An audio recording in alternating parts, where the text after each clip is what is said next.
महाराष्ट्र के गोंदिया जिले के आमगांव तहसील की आज छोटे से गांव जो है फुक्की मिटा गांव का जो है हितेश जो है भारत से अदर कंट्री पर जाकर जो है वापस आया है। किस प्रकार का उन्होंने संघर्ष किया है, क्या एजुकेशन उन्होंने लिया था, किस प्रकार की उनको प्रेरणा मिली है, आज एक स्पेशल रिपोर्ट आपको दिखाऊंगा। और आज मेरे साथ है हितेश रांगडाले। हितेश भैया, न्यूज प्रभात मीडिया में आपका स्वागत है। Thank you very much Mahendra ji. जन्म कहाँ हुआ आपका और एजुकेशन कहाँ से कहाँ लिए? मेरा जन्म यहीं पे हुआ है, फुक्की मेटा में। इसी घर में मैं जन्मा हूँ। मेरा बचपन लगभग पूरा यहीं पे बीता है।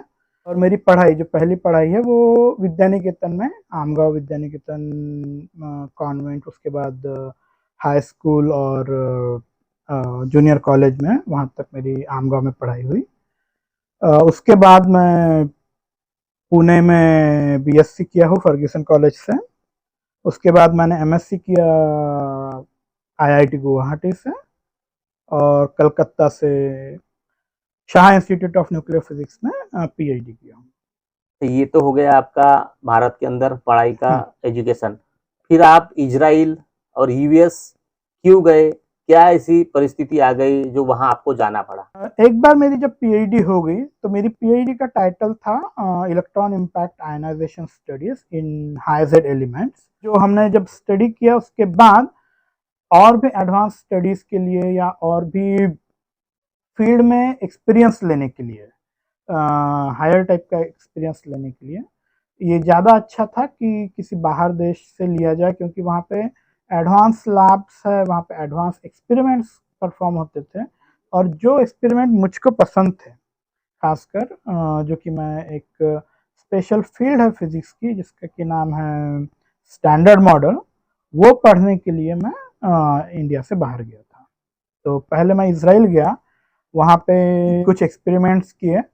उसके बाद मैं पिछले लास्ट 3 साल तक यूएसए में था। अच्छा, उस समय जैसे बताया आपने जो ड्यूरेशन, तो उस समय 2020 में कोविड भी आ गया था। कोविड में आप माँ बाप से दूर, अपने देश से दूर थे। किस प्रकार की परिस्थिति थी वहां पर? कोविड का टाइम था वो सच में मेरे लिए ही नहीं, लगभग पूरी दुनिया के लिए ऑफकोर्स बहुत बुरा था। और सभी ने काफ़ी परेशानियां झेली हैं। तो मैंने भी अपनी जो आई परेशानी वो झेला हो। तो इसराइल में ऐसे हमको दो परेशानी हुई। पहली परेशानी जो कि अच्छी भी थी, खास कि मेरा बेटा वहाँ पैदा हुआ, पर हम दोनों अकेले ही थे, मेरी बीबी और मैं। तो वो मुश्किल दौर था थोड़ा सा, एक बच्चे को बड़ा करना वहीं पे बगैर माँ बाप के सपोर्ट की। तो एक प्रॉब्लम वो आई थी। और जब कोविड आया था तो कोविड में हम लोग अपने परिवार से दूर थे, हर सिर्फ फ़ोन पे बात हो पाती थी। तो बहुत बुरा लगता था कि अब हम अपने परिवार के साथ नहीं हैं।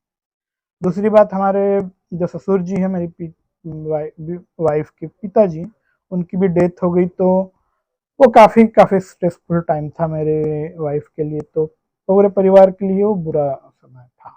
अच्छा, इजराइल आप गए, यूएस गए, मतलब जाने का मकसद क्या था आपका? मतलब कैसे गए आप? किसने मोटिवेशन किया आपको?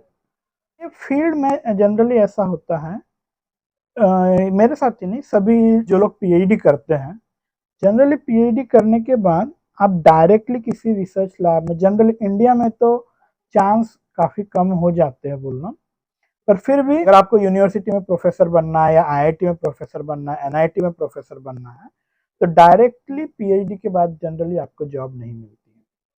तो उसके लिए ज़रूरी रहता है कि आप किसी जगह से एक पोस्ट डॉक एक्सपीरियंस बोलते हैं उसको, वो ले। और ये एक्सपीरियंस जनरली, अभी हमारी मेंटेलिटी होती है कि बाहर से अगर करके आए तो उन लोगों को थोड़ा बहुत प्रेफरेंस मिलता है। तो ये एक कारण था कि बाहर जाके ही जो आपको लेना होगा, ये आपका पोस्ट डॉक एक्सपीरियंस है या पोस्ट पीएचडी जो एक्सपीरियंस है, तो वाला एक्सपीरियंस आपको बाहर जाके ही लेना है। ये आपके करियर में हेल्प करता है। और उसके अलावा, ये तो एक बात है, दूसरे अलावा जो एक्सपेरिमेंट मेरे को पसंद है वो एक्सपेरिमेंट ऐसे भी इंडिया में नहीं होते। तो अगर एक तो फिर अपनी पसंद के अलावा काम करो, जो कि मैं करना नहीं चाहता था, या तो फिर बाहर जाओ, यही एक रास्ता बचता है। तो इसीलिए मैं बाहर जाने के लिए गया। इसके लिए मैंने खुद ही अप्लाई किया। मैं ही अलग अलग रिसर्चर्स को मेल लिखता था कि सर आप अगर ये एक्सपेरिमेंट कर रहे हो, क्या आपके पास कुछ पोजीशन अवेलेबल है, क्या आप मुझको पैसे दे पाएंगे वहाँ पे रहने खाने के हिसाब के। तो जनरली तो आप अगर 100 मेल लिखते हो, 100 लोगों को अप्रोच करते हो, तो शायद एक दो ही रिप्लाई करते हैं कि हाँ मेरे पास जगह है, ठीक है अप्लाई करो। फिर इंटरव्यू होता था उनका। तो जैसे मैं जब इसराइल गया तो उसके पहले उन लोगों ने मुझको बुलाए थे कि आइए 2 दिन हमारी लैब देखो और फिर ज्वाइन करना वगैरह। तो इस टाइप से मैंने पहले उनको अप्रोच किया, उन्होंने रिप्लाई दिया और फिर उन्होंने मुझको बोला कि आप आ जाओ। अच्छा, जैसे भारत, इजराइल, यूएस, तीनों देश में आप रहे समझ लो, क्या अच्छा लगा आपको? हर एक देश की अपनी बात है। फॉर एग्जाम्पल जैसे कि मैं अब इंडिया में पला बड़ा हूँ, यहाँ पे मेरा परिवार है, वो तो प्यार है, वो तो दिल है, वो तो ऑफ कोर्स मैं उसको छोड़ के कभी भी नहीं जाना चाहूँगा, अच्छी बात है। पर ऑब्वियसली हमारे अपने खुद के प्रॉब्लम्स है, तो ये प्रॉब्लम्स बाहर थोड़े कम है। जैसे कि इसराइल जो था वो एक बहुत ही सिक्योर टाइप की कंट्री है। आपको वहाँ पे जो लोकल क्राइम्स है, या समझ लीजिए फॉर एग्जाम्पल अगर मैं आपको बताना चाहूँ कि अगर मैं रात को 12 बजे सोया हुआ हो और मेरी वाइफ बोले कि मितेश मैं रेलवे स्टेशन पे पहुंच गई हूँ, किसी बाहर गांव से आ रही हूँ, रेलवे स्टेशन से पैदल पैदल घर आऊंगी, और वो भी रात के 12 बजे, मैं आराम से सो के वेट कर सकता हूँ उसका कि ओके थोड़ी देर के बाद ये आएगी, नो प्रॉब्लम। इतनी सिक्योर वो कंट्री है कि क्राइम बहुत ही कम है। ऑफ कोर्स उनके आजू बाजू काफ़ी क्राइम है, तो वो होता था। उसके अलावा इसराइल के अपने अलग एक्सपीरियंस थे, जैसे कि वहाँ पे तो वार होते ही रहता है, तो हम लोगों ने जो आयरन डोम फैसिलिटी, आयरन डोम टेक्नोलॉजी जो बोलते हैं, वो हमने अपने आंखों से देखे है कि एक बम इधर से आ रहा है, इसराइल वाले छोड़ते थे, ऐसे टूटते थे। तो उस वक्त जैसे बॉम्ब गिरते थे तो हमको सायरन बजता था, डर के मारे छुपना पड़ता था। तो ये सब भी हमने इसराइल में फेस किया था या देखा था। तो ये थोड़ा हमारे लिए नया था, थोड़ा थ्रिलिंग भी था, डरावना भी था, पर फिर भी ओके था। मतलब बाहर के देश लोगों को वो जनरली तकलीफ होने नहीं देते हैं, तो वो एक अच्छा एक्सपीरियंस था। इसके अलावा मैंने जनरली देखा कि इसराइल के जो स्टूडेंट्स रहते हैं वो काफ़ी जो उनकी टेक्निक रहती है, बोलो उनका एक्सपीरियंस रहता है, वो काफ़ी अच्छा रहता है। जैसे कि हम लोग जब भी पढ़ते हैं तो जनरली थ्योरी पढ़ते हैं, वहाँ के बच्चे काफ़ी एक्सपेरिमेंट्स पढ़ के ही आते हैं, या क्योंकि वो लोग 12वीं के बाद फौज में जाते हैं 1-2 साल की सर्विस देने के लिए, तो वो आपका काफ़ी एक्सपीरियंस होता है। ये इसराइल का बढ़िया एक्सपीरियंस रहा। इसके बाद यूएसए में जब हम गए तो इसराइल में और एक बात थी कि काफ़ी रिस्ट्रिक्टिव था, क्योंकि वहाँ पे काफ़ी घूम नहीं सकते थे। तो जब हम यूएस गए तो यूएस काफ़ी ओपन था, वहाँ पे ऑफ कोर्स वहाँ पे काफ़ी अच्छी सड़कें जो कि इसराइल में भी थी, पर जैसे मेरे पास उस वक्त कार आ गई थी, तो क्योंकि कार लेना ज़रूरी होता है यूएसए में, कार थी तो काफ़ी अच्छी जगह होती थी घूमने के लिए। तो जिस जगह हम रहते थे वो काफ़ी काफ़ी सुंदर जगह थी। वहाँ पे हर वीकेंड पे आप थोड़ा घूमने निकल जाओ, या इस टाइप की लाइफ थी, कंफर्टेबल लाइफ थी। पर दोनों भी जगह, इसराइल में भी यूएसए में भी, आप परिवार को काफ़ी ज़्यादा मिस करते हो, क्योंकि आप खुशियाँ आपको हमेशा नए रिलेशन बनाने पड़ते हैं, जो कि बन जाते हैं, अच्छी बात होती है। पर फिर भी आपका परिवार आपके साथ नहीं होता है, तो वो एक कमी हमेशा होती है। आप हमेशा भारत के खाने को बहुत ज़्यादा मिस करते हो, क्योंकि वहाँ पे इंडियन रेस्टोरेंट नहीं होते हैं आपके, खुद ही बनाना पड़ता है। गोलगप्पे खाने हैं या पानी पूरी खाना है, चाट खाना है, तो खुद ही बनाओ खुद ही खाओ, आप बाहर जाके खा नहीं सकते। तो ये सब आप मिस करते हो, अपने परिवार को मिस करते हो। तो आप बहुत अच्छी चीज़ें देखते भी हो, बढ़िया सड़कें, बढ़िया शहर, बढ़िया गांव, बढ़िया घर, लोग भी ठीक ठाक ही रहते। लोग तो खैर सभी जगह के सेम ही रहते, मेरे एक्सपीरियंस में तो यही आया, उसमें कुछ ऊपर नीचे नहीं है हर अच्छा, जगह। इधर से ये बताओ, आपकी मैरिड होने के बाद आप इजराइल और यूएस गए। हम्म। हमने कई बार सुने हैं कि अनमैरिड होने के बाद ही जो है इस प्रकार का जॉब के लिए जो है कोई बाहर जाता है, पर आप मैरिड होने के बाद वाइफ के साथ गए, किस प्रकार का अनुभव है आपको?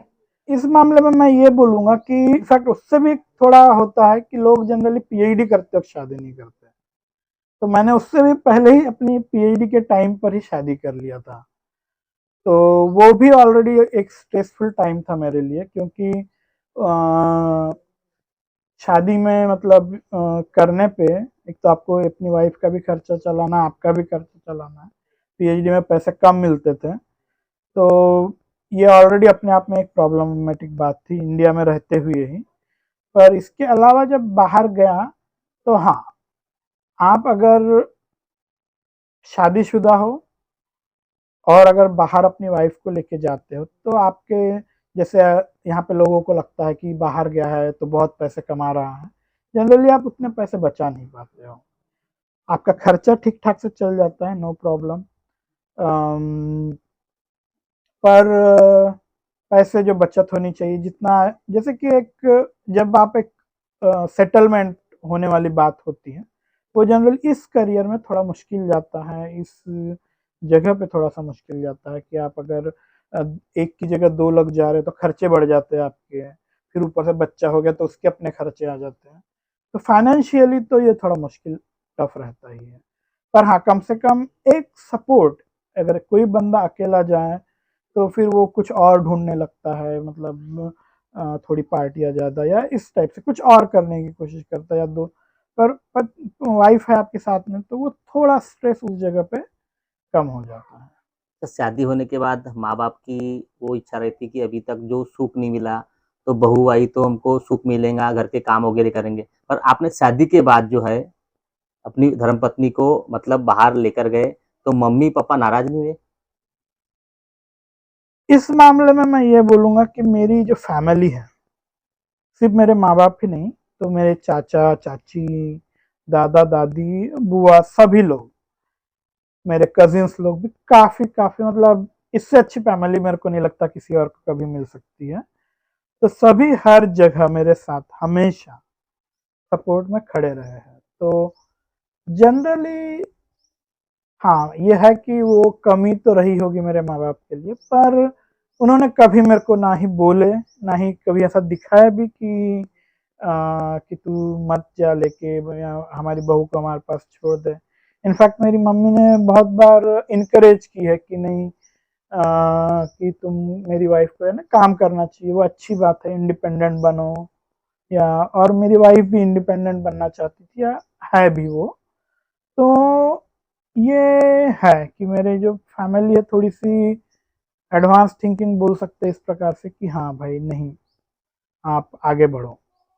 अच्छा, जब यूएस गए आप, हुँ, हुँ। बताया जा रहा है कि 3 साल के बाद आप आए। 3 साल में कहीं रिलेशन में शादी हो गई होंगी, परिवार में शादी हो गई होंगी।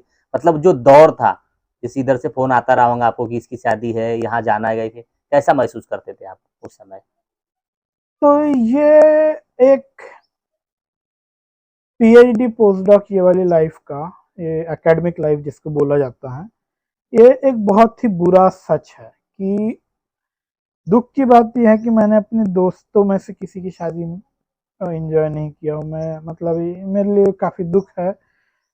मेरे कज़िन्स लोगों की मैं शादी लगभग किसी की भी एन्जॉय नहीं कर पाया। तो हाँ, ये बहुत ही बुरा लगता है कि आपके घर में शादियाँ हो रही है, सब लोग होते हैं, फिर सिर्फ़ आप वीडियो कॉल, ये तो कम से कम अच्छा है आज की डेट में कि वीडियो कॉल की फैसिलिटी है, तो हम वीडियो कॉल कर लेते हैं। पर अदरवाइज़ ये काफ़ी दुखी बनाता है वो, आप मिस करते हो इस चीज़ को। जिस काम से आप इज़राइल गए थे, जिस काम से आप यूएस गए थे, वो भारत में पॉसिबल नहीं था? एक शब्द में नहीं, क्योंकि अम, आप रिसर्च तो कर लोगे, आप थोड़ा दूसरा रिसर्च कर सकोगे, लेकिन अगर आप चाहते हो कि आपको एक अच्छे रिसर्च का फ़ील मिले, तो आपको कहीं न कहीं बाहर जाना पड़ेगा।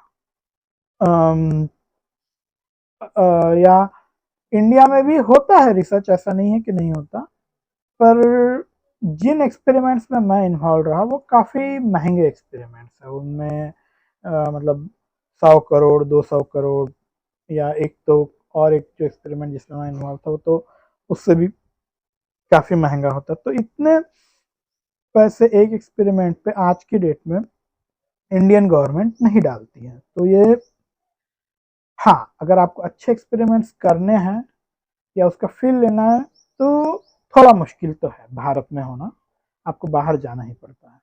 काफी आपने संघर्ष किया, हाँ। काफी मेहनत भी किए, हम्म। माँ बाप से भी काफी दूर रहे, रिश्तेदारों से भी आप काफी दूर रहे, मतलब इस देश से उस देश में चले गए, हम्म। तो काफी कमियां महसूस हो रही होंगी आपको। हाँ, ये तो है, काफी कमियां तो महसूस हो रही है कि मतलब दूर होने का दुख है। इसीलिए एक प्रकार से मैं अभी जो आया हूँ यहाँ पे कि थोड़ा एक प्रकार से ब्रेक ही समझिए कि अभी मैं ब्रेक लेकर आया हूँ, कि हो गया पिछले, क्योंकि मैं लास्ट टाइम जब यूएसए गया था तो अभी सीधा 3 साल के बाद आया हूँ। तो बीच में नहीं आ पाया क्योंकि वीज़ा वगैरह का फिर प्रॉब्लम हो जाता है, आप जा नहीं पाते हो, नहीं तो आप अटक जाओगे, ये डर लगा रहता है। तो इस कारण से मैं थोड़ा लगभग एक प्रकार से बोल सकते हैं वहाँ पे अभी मैं बंद करके अपना थोड़ा पॉज करके ही आया हूँ। तो हाँ, ये तो दुख होता है कि आप परिवार के साथ नहीं। फिर आगे का फ्यूचर क्या, क्योंकि अब यूएस में थे, यूएस में कैसी सिटी आपने देखा, भारत में कैसी सिटी आपने देखा, चेंज कैसी होगा अपना प्लान। जो मेरा प्लान है, तो अभी वैसे एक प्रकार से बोले तो मैं अभी फिलहाल अपने करियर के एक ऐसे जगह पे हूँ जहाँ पे मैं किसी और जगह जाना चाह रहा हूँ, इन सेंस कि मैं रिसर्च में स्टैब्लिश होना चाह रहा हूँ कि एक एज अ प्रोफेसर या एज अ, जो कि मैं हो जाऊंगा अभी कुछ दिनों में। मैं किसी यूनिवर्सिटी में किसी जगह पे प्रोफेसर वगैरह बनने की जगह पे अभी मैं खड़ा हूँ। तो इसमें कैसा है कि ऑलरेडी जो मैंने रिसर्च किया है, जो मैं ऑलरेडी जैसे जो यूएसए में काम था, जो इसराइल में काम था, उनके साथ मैं अभी भी बना हुआ हूँ। तो वो रिसर्च अगर हम जैसे कि हम मानते हैं कि वो अगले 6 साल तक, 8 साल तक वो चलेगा वो काम, तो वो काम के अच्छे रिजल्ट आएंगे और उसमें मैं इन्वॉल्व रहूँगा ऑलरेडी। तो ये ऑलरेडी मेरा रिसर्च में इन्वॉल्वमेंट रहेगा। इसके अलावा मेरे इंडिया में भी कुछ, जहाँ पे कुछ जैसे बनारस हिंदू यूनिवर्सिटी में ऑलरेडी मैं जो काम इंडिया में पॉसिबल है मेरे साथ, मैं वो ऑलरेडी उसमें इन्वॉल्व हो रहा हूँ। इंडिया के जो अलग अलग साइंटिस्ट हैं उनके साथ हो रहा हूँ। जिस जगह भी मैं जाऊँगा एज अ प्रोफेसर या कुछ, तो वहाँ पे फिर मैं अपनी खुद की लैब बनाऊँगा। तो ऐसे मेरा रिसर्च में आगे मेरे प्लान्स रहेंगे कि अम, अपने काम को आगे लेते हुए चलना। अच्छा, भारत के कई इथेस हो गए ऐसे, यूएस इजराइल जाते होंगे, भारत सरकार से क्या गुहार लगाएंगे कि इस प्रकार के जो हितेश भारत के अलावा अदर कंट्री में ना जाए, वही जो फैसिलिटी है भारत में मिले, क्या गुहार लगाएंगे। इस मामले में मेरा व्यू ऐसा है कि गवर्नमेंट से मैं कुछ गुहार नहीं लगाऊंगा। हाँ, मैं लोगों से लगाऊंगा। अगर लगाऊंगा तो भारत के लोगों से, जो कि इंजीनियर्स है, कि मैं तो खैर बेसिक साइंस में काम करता हूँ, पर थोड़ा भी कोई अगर अप्लाइड में काम करते हैं तो अच्छी कंपनियां खोले, अपने देश में अच्छा रिसर्च करें। इससे क्या होगा कि हम लोग बेसिक साइंस तो आगे बढ़ेगा, पर अगर हम अप्लाइड साइंस में अगर रिसर्च करेंगे, जैसे कि कुछ चीज़ें, जैसे कि आज की डेट में हमारे देश में सेमीकंडक्टर की चिप नहीं बनती है, तो अगर ऐसी चीज़ें हम बनाने लगे, जैसे कि अगर कंपनियां इन्वेस्ट करें, इस पर थोड़ा ध्यान दें, तो ये वाला जब चीज़ उठेंगी कि हम अपनी चीज़ें खुद बना पा रहे हैं, तो हमारा बेसिक साइंस भी उठने लगेगा। तो क्योंकि मैं बेसिक साइंस में हूँ, मैं बोल सक क्योंकि गवर्नमेंट ऑलरेडी ध्यान देती है, ऐसा नहीं है कि नहीं देती। मैं मैं सरकार को बहुत दोषी नहीं मानता, कोई भी सरकार हो, उन्होंने अपना काम ठीक से किया है। हम लोगों को भी काम करने की उतनी ही जरूरत जो छात्रा यह वीडियो देख रहे हैं, उन्हें क्या प्रेरणा देंगे है। कि किस प्रकार की पढ़ाई करना है, किस प्रकार की फील्ड में जाना है, किस प्रकार का उन्हें एक विनंती करेंगे आप। तो मैं दो प्रकार के स्टूडेंट्स को दो प्रकार की राय दूंगा। एक जो कि सिर्फ जाना चाहते हैं और बहुत ज्यादा पैशन नहीं है, मैं बात कर रहा हूँ रिसर्च की नहीं, तो फंडामेंटल फिजिक्स के रिसर्च या फंडामेंटल साइंस, या जो कि थोड़ा लंबा रास्ता है, ठीक है। तो मैं बोलूँगा कि अगर आपको फाइनेंशियल प्रॉब्लम है या घर में अगर आप कमाने वाले तो आप मत करो। अगर बहुत पैशन है तो आप जाओ, तो आप ज़रूर करो। आप पहले बीएससी करो, एमएससी करो, पीएचडी करो और करो। पर अगर बहुत पैशन नहीं है, क्योंकि इस फील्ड में आपको बहुत बहुत बहुत पेशेंस की ज़रूरत है, बहुत शांति से, क्योंकि आपके उम्र के लगभग आप 28 साल तक, आप 28 साल के हो जाते हो, आप ठीक ठाक पैसा नहीं कमा पाओगे। जहाँ पर आपके दोस्त लोग जैसे जैसे ही वो बीएस इंजीनियरिंग कर रहे हैं, आप देखोगे कि वो पैसे कमाने लग रहे हैं। वो जैसे ही डॉक्टर बन रहे हैं वो पैसे कमाने लग रहे हैं। इनफैक्ट वो छोड़ दो, आप इवन टीचर बन जा रहे हैं बीएससी डीएड करके, बीए डीएड करके। आपको काफी समय के बाद पैसा मिलेगा और वो भी बहुत ज्यादा नहीं मिलेगा। तो अगर आप सच में इसमें बहुत इंटरेस्टेड नहीं है तो मैं बोलूंगा मत आओ। लेकिन हाँ, आप अगर इंटरेस्टेड हो तो जरूर आओ। ये फील्ड अपने आप में इसका काम बहुत ही रिवॉर्डिंग है। आपको अच्छा लगेगा ये काम करके। ये रिसर्च करना बहुत ही अच्छा होगा। अच्छा, इसका पूरा श्रेय है हम्म। किस किस को देना चाहेंगे आप? श्रेय सबसे पहले तो मैं मेरे परिवार को, अपने पूरे परिवार को, मेरे जितने भी मम्मी पापा, चाचा चाची, दादा दादी, सब भाई बहन, सभी, मतलब सभी लोगों ने मेरा हमेशा साथ दिया। मेरी वाइफ ने मेरा साथ दिया है। पर इनमें से कुछ लोग हैं, जैसे कि मेरी मम्मी। अ, जब मैं जैसे छोटा था तो पढ़ाई के लिए जो पुश किया है, तो मैं अगर समझ लो आज के डेट में इंजीनियर भी होता है या डॉक्टर, तो वो उनका बहुत बड़ा हाथ रहता है मेरे एजुकेशन में ही, बहुत बड़ा, मतलब कुछ ज़्यादा ही। क्योंकि उन्होंने, जब हम छठवीं, जैसे यहीं पे हम पले बढ़े हैं, लेकिन जब छठवीं हुई मेरी तो उन्होंने बोला कि नहीं, अगर इनको आगे पढ़ाना है बच्चों को तो हमको बाहर जाना पड़ेगा, नहीं तो नहीं होगा, ये अच्छी पढ़ाई नहीं होगी। तो इसलिए हम आमगांव में जाके रहने लगे। फिर घर में बहुत, जैसे फाइनेंशियल प्रॉब्लम थी मेरे पापा को, तो जैसे मैं बीएससी के बाद मेरे मन में बहुत बार आता था कि नहीं, अपन ने अब काम करना चाहिए। तो उन्होंने बोले कि नहीं, तू काम मत कर, तू काम मत कर, अपने इस पे ध्यान दे, तेरा फील्ड है, तू काम कर। जैसे मेरा छोटा भाई था, उसके लिए भी पैसे लगते थे, कभी मेरे को पैसों की कमी नहीं होने दी है। जैसे मेरे काफ़ी दोस्त हैं जिनको कि प्रॉब्लम भी होती है, तो मेरे बाबा ने बहुत ही उस मामले में सपोर्ट किया है। मेरे घर वालों ने, जैसे चाचा चाची, सभी लोगों ने, मतलब कभी भी ऐसा नहीं, कभी भी कुछ भी लगा है तो मैं उनके पास गया हूँ मदद कर मांगने के लिए। तो उनका भी काफ़ी ये रहा है। इसके अलावा जो मेरे टीचर्स रहे कुछ कुछ, जैसे कि श्रीखंडे सर थे जो हमको 7वीं क्लास में ट्यूशन देते थे। उन्होंने एक बार एक टफ क्वेश्चन डाला था, तो वो उसने थोड़ा इंस्पायर किया था कि नहीं, ओके, यू शुड थिंक, आप आगे बढ़ सकते हो, सोच सकते हो। फिर एक बहुत ही अच्छी बात हुई मेरी लाइफ में, जब मैं आमगांव गया तो वहाँ पे एक लाइब्रेरी को ज्वाइन कर लिया। जब मैंने लाइब्रेरी को ज्वाइन कर लिया तो वहाँ पे मेरे को एक न्यूटन की बुक मिली। तो मैं एकदम ओके। उस न्यूटन के बारे में से एक बात बोलना चाहूँगा यहाँ पे, कि वो एक इंसान है जिसने पहली बार 1600 के टाइम में कुछ तो भी ये बताया कि जो चीज़, एक अगर आप सेब को ऊपर फेंको वापस खींचती है, वही चीज़ पृथ्वी के आजू बाजू चंद्रमा को घुमाने में हेल्प करती है, जिसको कि आज की डेट में हम ग्रेविटेशनल फोर्स के नाम से जानते हैं। तो ये सोच, अच्छा कोई ऐसा भी सोच सकता है। हम जनरली चीज़ों को ऐसे नहीं देखते हैं, अच्छा सेब ऊपर गया तो नीचे ही गिरेगा, पर उसका क्या मून से कैसे रिलेशन होगा, ये सोचना। तो ये चीज़ ने काफ़ी इंस्पायर किया मेरे को। इसके बाद तो इससे मेरा साइंस में इंटरेस्ट आया। उसके बाद जब मैं 12वीं में था, तो तब मेरे को पता था कि नहीं, मैं साइंटिस्ट बनना चाहता हूँ, पर मेरे को ये नहीं पता था कि कैसे या क्या करना चाहिए। तो उसमें बहुत ही इम्पोर्टेंट बात हुई, वो था कि मैं वरुण भैया, जो कि वरुण अग्रवाल क्लासेस जो चलाते हैं यहाँ पे आमगांव में, उनने एक सजेशन दिए कि हितेश, तुम को अगर साइंस करना हो, तुम फिजिक्स इतना एंजॉय करते हो, तो तुमको फर्ग्यूसन कॉलेज पुणे में पढ़ना चाहिए।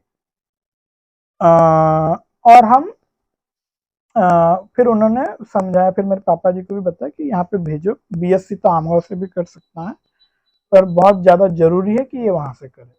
तो मैं फिर फर्ग्यूसन गया और वहाँ पे बीएससी करने में ये।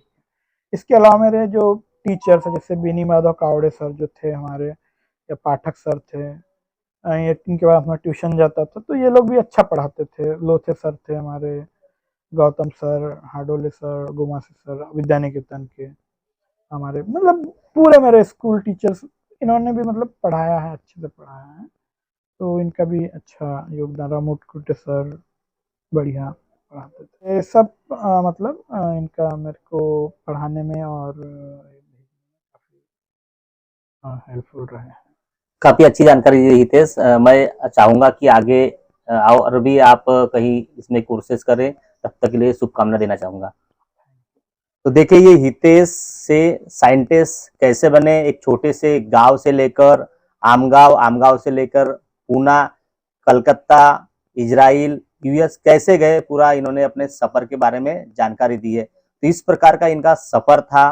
कितने वर्ष जो है भारत से जो है इजराइल गए, यूएस गए, अपने परिवार से कोसों दूर रहे, 3 साल 4 साल के बाद में जो है अभी आए हैं। अभी इन्होंने चाहा है कि भारत में ही इस बार जो है अभी जॉब या जो भी बिजनेस या जो भी आगे का उनका प्लान होगा वो करना चाहते हैं। मतलब इस प्रकार का भी गांव से भी एक युवक है ऐसा, बाहर जाकर इस प्रकार की जो यादें लेकर आते हैं, इस प्रकार की जो है कहीं ना कहीं कोर्सेज कर कर आते हैं, और अपने गांव को नहीं भूले। वो अपना ये गांव है उनका, जहाँ यहाँ बचपन में उनका जन्म हुआ, यहाँ पले बड़े, और यही अभी जो है रहते हैं। और यहीं से लगकर जो है 7 से 8 किलोमीटर आमगांव है, आमगांव से लगा हुआ ये गांव है। तो इस प्रकार की इनकी जो आज संघर्ष की कहानी थी। आगे भी कुछ इसमें अगर ग्रो हुआ, कहीं ना कहीं जो स्टोरी बनाने का अगर मौका है, तो जरूर आपको दिखाने का प्रयास करेंगे।